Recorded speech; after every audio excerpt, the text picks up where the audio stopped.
Değerli izləyicilər, videonu bəyənib kanala abunə olun ki, hər kəs son xəbərlərdən anında məlumatlansın.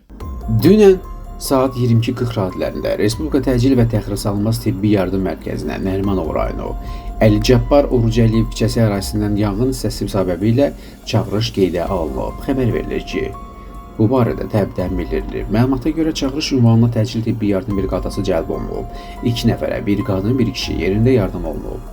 Bir nəfər qadın üstüdən zəhərlənmə diaqnozu ilə kliniki tibb mərkəzinə toksikologiya şöbəsinə hospitalizasiya olunub. Zəruri tibbi xidmətlər göstərilən pasiyentin vəziyyəti qənaətbəxş qiymətləndirilib və ambulator müalicə üçün evə buraxılıb.